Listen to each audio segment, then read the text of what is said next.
Assalamualaikum warahmatullahi wabarakatuh. Selamat pagi dan salam sejahtera untuk kita semua.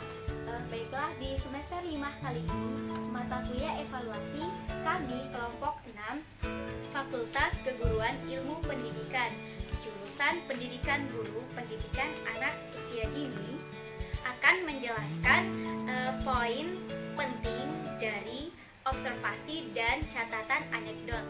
Baiklah, poin pertama yang perlu kita ketahui yaitu pengertian dari observasi itu sendiri. Jadi, pengertian observasi itu sendiri menurut istilah berasal dari bahasa Latin yang berarti melihat atau memerhatikan. Nah, istilah observasi itu sendiri diarahkan pada kegiatan yang memperhatikan secara akurat dan mencatat fenomena yang muncul dan mempertimbangkan hubungan antara aspek fenomena tersebut.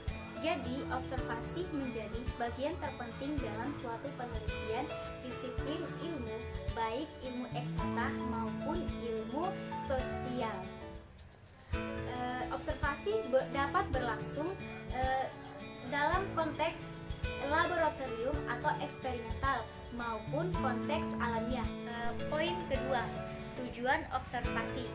Jadi, tujuan observasi ialah menggambarkan segala sesuatu yang berkaitan dengan objek penelitian, mengambil kesimpulan yang telah disusun menjadi sebuah laporan yang relevan dan bisa bermanfaat bagi sebuah materi pembelajaran atau sebuah penelitian.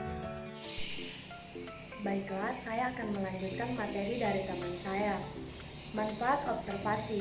Manfaat observasi adalah sebagai peneliti, kita jadi lebih mudah memahami suatu kejadian atau masalah yang diteliti lebih baik dan lebih mendalam. Terkadang kita sebagai peneliti juga menemui hal-hal baru dalam penelitian tersebut.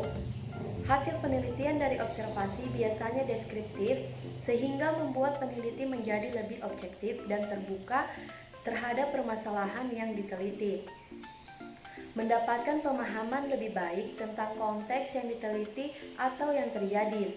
Peneliti dapat melihat hal-hal yang oleh partisipan kurang disadari atau partisipan kurang mampu. Memperoleh data tentang hal-hal yang tidak diungkapkan secara terbuka dengan wawancara. Mengatasi persepsi selektif yang biasanya dimunculkan individu pada saat wawancara. Memungkinkan peneliti merefleksi dan bersikap introspektif terhadap penelitian. Selanjutnya, catatan anekdot.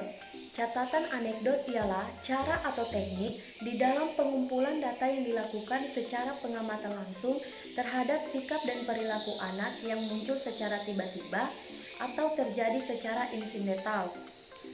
Catatan anekdot yang mana pada catatan ini di dalamnya menjelaskan sesuatu peristiwa secara faktual atau sesuai dengan apa yang dilihat dan didengar, yaitu dilakukan secara objektif atau tidak berprasangka dan tidak menduga-duga, menceritakan seperti apa, bagaimana, kapan, dan di mana peristiwa tersebut terjadi, dan apa yang dikatakan serta apa yang dikerjakan anak. Nah, di sini saya akan melanjutkan penjelasan dari teman saya sebelumnya, yaitu di sini terdapat fungsi dan tujuan dari catatan anekdot. Nah, ini terdapat fungsi catatan anekdot. Catatan anekdot ini berguna untuk mencatat seluruh peristiwa secara fakta ataupun menceritakan situasi dan kondisi pada saat penelitian. Jadi, menjelaskan suatu proses dengan apa yang dilihat dan apa yang didengar, yang dijelaskan secara objektif, yang tidak berprasangka ataupun menduga-duga bagaimana, kapan, di mana peristiwa terjadi. Selanjutnya, catatan anekdot berguna untuk mencatat keseharian yang dilakukan oleh anak di dalam kelas maupun di luar kelas.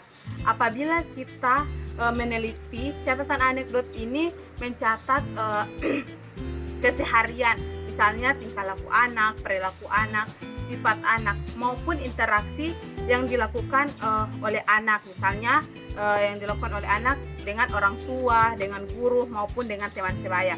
Selanjutnya di sini terdapat tujuan dari catatan anekdot. Yang pertama, bisa dijadikan sebagai data atau juga digunakan untuk memahami, guru dapat memahami sikap anak, dan juga bisa menangkap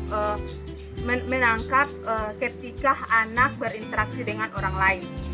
Jadi menurut saya tujuan utama dari catatan anekdot ini yaitu untuk dijadikan sebagai acuan atau landasan guru atau peneliti, sehingga hasil atau data dari catatan anekdot itu guru dapat mengetahui apa yang harus dilakukan, misalnya dalam proses belajar mengajar, sehingga menjadi lebih baik. Nah, itulah penjelasan dari kelompok kami. Apabila ada kekeliruan atau kata-kata yang tidak sesuai, kami mohon maaf yang sebesar-besarnya. Wabillahi taufiq wal hidayah. Wassalamualaikum warahmatullahi wabarakatuh.